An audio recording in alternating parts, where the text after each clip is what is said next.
তো বস চলে এসেছি নতুন ভিডিও নিয়ে। তো আজকে এই ভিডিওতে অক্ষয় খান্নাকে নিয়ে কয়েকটা কথা বলবো। তো অক্ষয় খান্নাকে নিয়ে একটা কন্ট্রোভার্সি শুরু হয়েছে, আমরা দেখতে পাচ্ছি সোশ্যাল মিডিয়াতে। রিসেন্টলি অক্ষয় খান্না ধুরন্ধরের মতো একটা সুপার ব্লকবাস্টার সিনেমা দিয়েছে, যেখানে তার ক্যারেক্টারটা রহমান ডাকাত সেটা খুব প্রশংসা পেয়েছে দর্শকের কাছ থেকে, খুব পপুলারিটি পেয়েছে এবং এটা তার কামব্যাক সিনেমা বলা হচ্ছে। কিন্তু অক্ষয় খান্না এর আগে ছাওয়া সিনেমাতে অরঙ্গজেবের ক্যারেক্টারে ভাই কাঁপি দিয়েছিল, সেই ক্যারেক্টারটাও কিন্তু দর্শক মহলে বেশ প্রশংসা পেয়েছে। তার আগে দৃশ্যম টুতে তাকে একজন ইনভেস্টিগেশন পুলিশ অফিসারের চরিত্রে দেখতে পেয়েছিলাম, সেটাও কিন্তু দর্শক মহলে বেশ প্রশংসা পেয়েছিল। যাই হোক, তো ধুরন্ধর সিনেমাটা তার একটা কামব্যাক সিনেমা বলা হচ্ছে।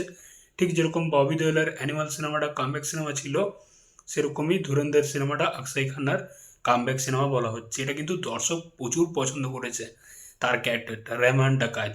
और रहमान डकैत का मौत बड़ा ही कसाईनुमा होती है, ওই ডায়লগটা ভাই সলিড ছিল এবং ক্যারেক্টারটা যেরকম পুল আপ করেছে Akshaye Khanna, too good boss, heavy heavy, খুব পাওয়ারফুল একটা ক্যারেক্টার ছিল। তো এইবার যে বাওয়ালটা শুরু হয়েছে, যে কন্ট্রোভার্সিটা শুরু হয়েছে অক্ষয় খান্নাকে নিয়ে, সেটা হচ্ছে যে দৃশ্যম থ্রিতে, অজয় দেবগানের দৃশ্যম থ্রিতে অক্ষয় খান্নার যে ইনভেস্টিগেশন পুলিশ অফিসারের চরিত্রটা ছিল, সেই চরিত্রে কাজ করার আর কি কথা ছিল। তো ধুরন্ধরের সাকসেসের পর অক্ষয় খান্না তার রেমুনেশন বাড়ানোর জন্য বলে আর কি, 21 কোটি টাকা চার্জ করে দৃশ্যম থ্রিতে তার ক্যারেক্টারটার জন্য। কিন্তু প্রডিউসাররা, মেকার্সরা এটা দিতে রাজি না। তারা এই সিনেমার বাজেট খুব একটা বেশি করতে চাইছে না, যার জন্য তারা না বলে দিয়েছে। তো অক্ষয় খান্না সোজা সাপটা বেরিয়েছে। দেখো, অক্ষয় খান্না কিন্তু এটা ডিজার্ভ করে ভাই।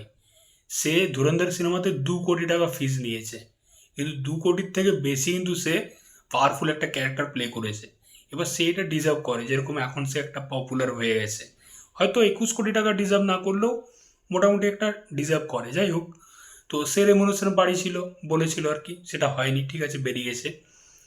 এইবার এই সিনেমার মানে দৃশ্যম সিনেমার যে প্রডিউসার কুমার মঙ্গত, সে সোশ্যাল মিডিয়াতে অনেক কিছু আংবাং বকে দিয়েছে।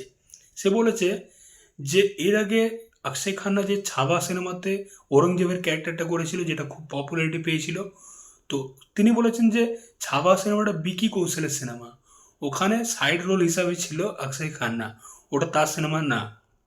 সেকেন্ড হচ্ছে ধুরন্ধর সিনেমাটা রণবীর সিংয়ের সিনেমা, ওটা অক্ষয় খান্নার সিনেমা না, ও একটা সাইড রোল হিসাবে ছিল।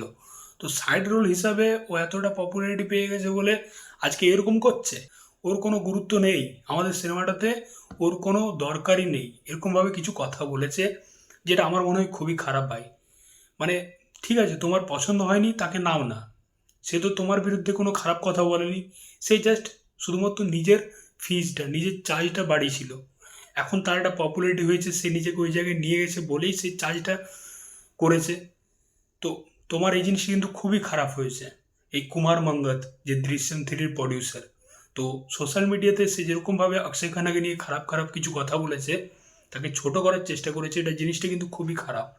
অক্ষয় খান্না ওটা ডিজার্ভ করে, অন্তত 21 কোটি টাকা ডিজার্ভ না করলেও ভাই কাছাকাছি তো ডিজার্ভ করে লোকটা। এবার তোমার পছন্দ হয়নি, তুমি দাও না, তাকে সিনেমা থেকে বের করে দাও।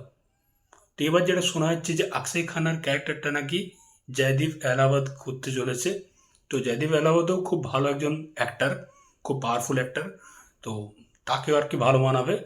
তবে এই যে প্রডিউসার, দৃশ্যম থ্রির যে প্রডিউসার কুমার মঙ্গল, সে যে কথাগুলো বলেছে অক্ষয় খান্নাকে নিয়ে, খুবই খারাপ বলেছে ভাই, খুবই খারাপ আমার মনে হয়। দেখো, অক্ষয় খান্নার এরপর কিন্তু অনেক বড় বড় সিনেমার পার্ট হতে চলেছে, এটুকু আমি লিখে দিচ্ছি।